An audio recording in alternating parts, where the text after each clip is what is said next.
the recent, time frame. I have some more VHS that I'll show you guys in a sec, because I thought just today would be a good time since I'm announcing my return to make it worth your while.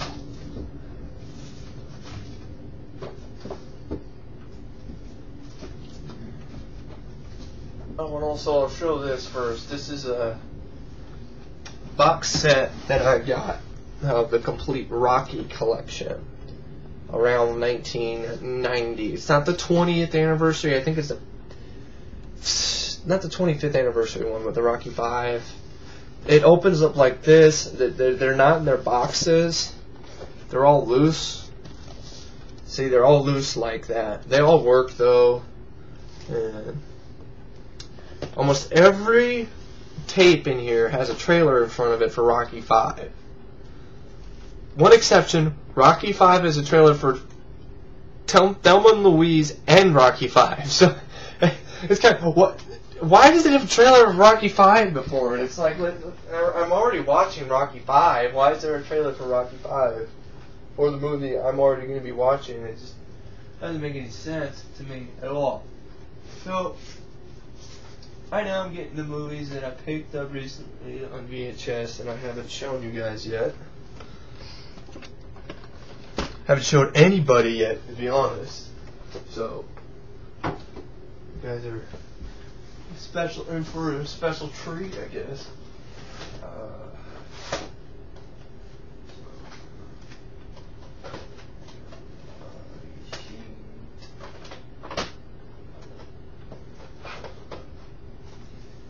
Cuckoo's Nest.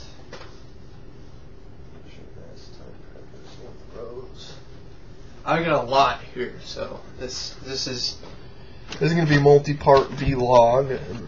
I could just post it as a VHS update, but I didn't feel like that today. I thought it would be cool to show you guys,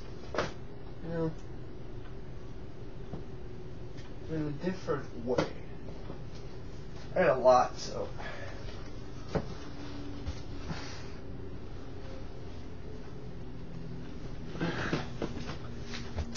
Excuse me, and it's going to take some time here to get all these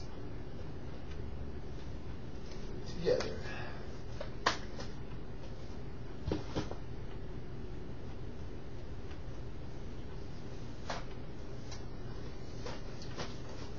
Some of these I'm just going to show. I'm going to try to make this quick. I'm not going to try to be super depth or whatever and read the back of the things. I got a lot of them to show you, so.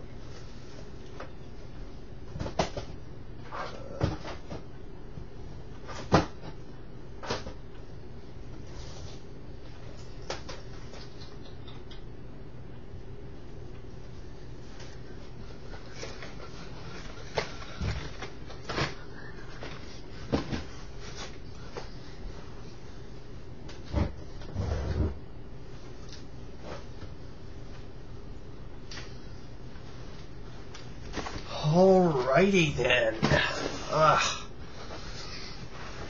Alright, first, I'm going to start out with this. This is probably a really shitty movie called Blood Freak. Blood Freak, Regal Video Incorporated. The tagline is Dracula on drugs. Wow, Dracula on drugs. Even the VHS looks. Look at that. That just screams trash cinema. I am so confident that this movie's going to be a pile of shit that I'm willing to make a bet with you guys. If this movie's not a pile of shit, then I will totally withdraw my remark. And actually, the bet will be, if this movie's not a total piece of shit, I will call myself a piece of shit on air. So, I doubt if I'm going to be wrong.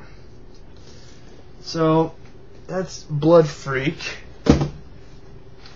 No, it's not the killer turkey movie where the guy turns into a were-turkey. Here's Caddyshack. Caddyshack, with classic fucking movie, Warner big box, you know, the Warner clamshell case, re-release from '83. But, you know, finding the 80 ones would be harder, so whatever. It's awesome clamshellness, awesomeness. Watched it recently. The only problem with this VHS, it doesn't play the end credits for some reason. It just automatically rewinds. I don't understand it. Like, you get into the Gophers going, I'm alright.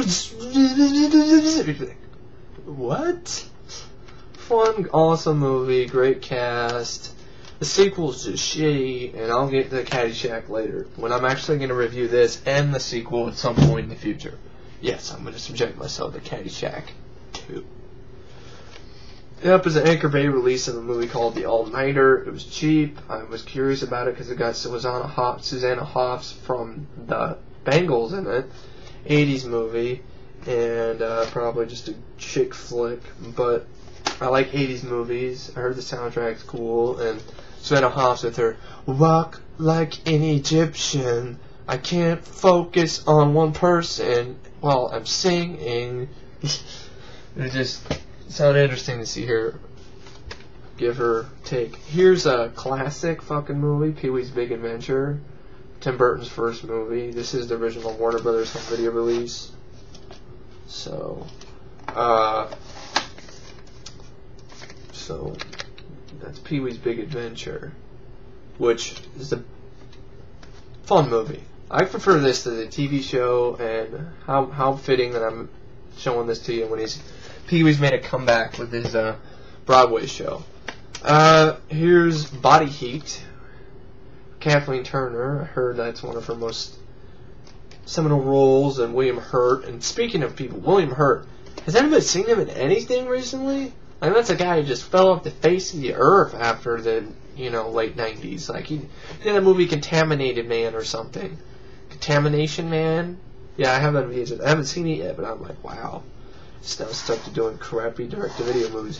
So, this is Body Heat. I heard it was a good movie. I heard it had a lot of crazy-ass sex scenes between William Hurt and Kathleen Turner, and I'm like, yeah, Kathleen Turner. Kathleen Turner now, it's sad to look at her. I give all my respects to her, though. She's a wonderful actress and a great person, but I miss the old Kathleen Turner that was just Romancing the Stone, awesome, Here's a fucking classic movie, One Flew Over the Cuckoo's Nest, Jack Nicholson. I don't need to say anything else. It's an all-time classic. Louise Fletcher, Nurse Hatcher, so it's a good movie. Here's Thief with James Caan. This is the director's cut. It's in letterbox. This is VHS. Is actually in letterbox. It's in widescreen and contemporary classics release.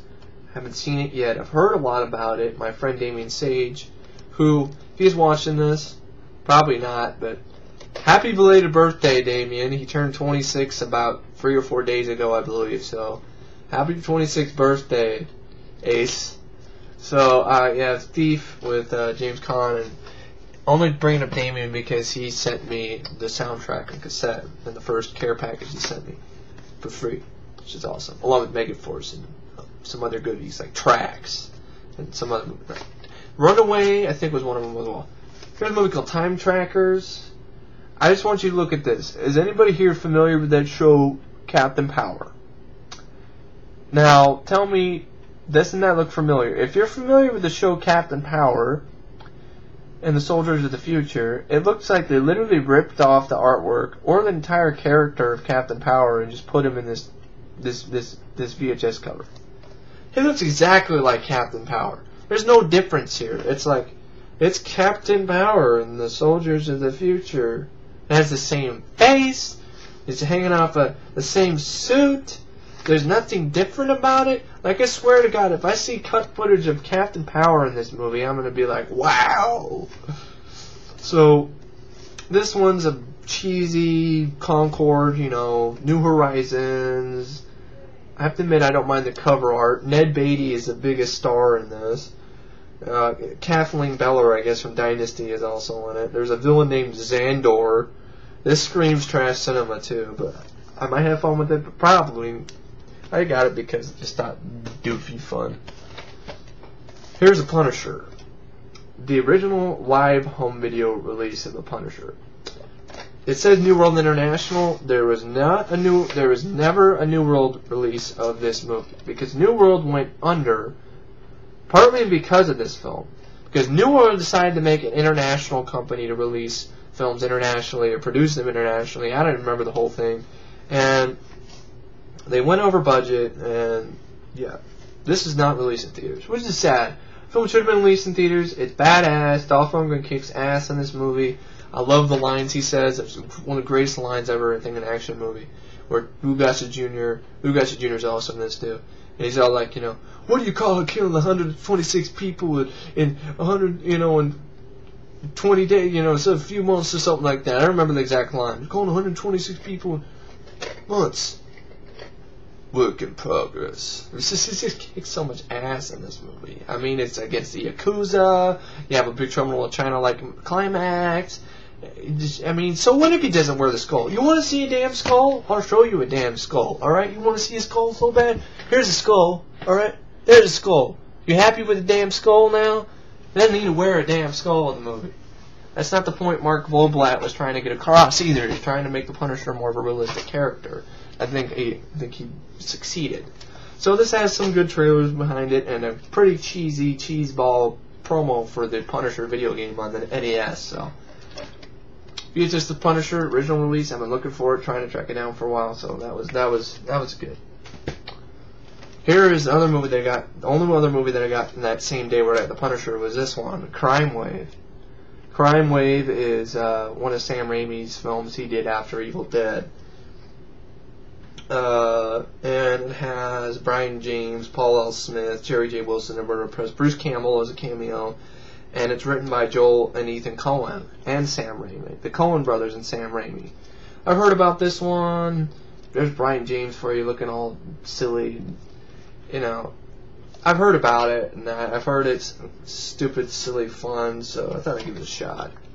So, I believe the DVD is pretty hard to find. Here's a classic movie. I don't really introduce that much about it. The Mask, the original Turner Home Entertainment / New Line release with Jim Carrey. And this is one of my favorite Jim Carrey movies. It always has been. I grew up watching this movie. Always caught on the TV, watched it a lot. I haven't seen it in a while, but I don't really. I'll watch it just to review it and have fun with it but I've seen it a lot, so I know what goes on. But it's a fun movie, great CGI, good effects in it, great performance by Jim Carrey. Shitty sequel. Son of the Mask was horrible. So that movie was just awful. To the point it was like, why even bother? Jamie Kennedy. Here is a movie that I caught on TV, I believe actually on the Disney Channel years ago. And I had fun with it. I think it was HBO or something. And I have not seen this since. And I remember having fun with it then. I don't know if I have fun with it again. Trying to track down the original media release and not the crappy Star Maker or whatever. It's not Star Maker. Is it Star Maker or is it? There's Good Times. There's Star Maker. And there's another company that released a VHS of Crimes of Passion I got. And I think that's a Star Maker one. Excuse me while I do some research. Yeah, Star Maker. Star Maker is the ones that release media tapes, and they can be okay sometimes, but most of the time they're not. High Spirits, though. This is High Spirits with Steve Guttenberg, Peter O'Toole, and Daryl Hannah. And it's the one where he falls in love with a ghost, which is Daryl Hannah. I remember having fun with this one, so. How convenient that I find another movie that is in the same sort of vein. Haunted Honeymoon came out around the same time too, with Dom DeLuise, Gilda Radner, and Gene Wilder. I heard that this one wasn't very good. A lot of people didn't care for it. It wasn't that funny. But I'm like, I remember catching it a while ago on TV, and I enjoyed it. So.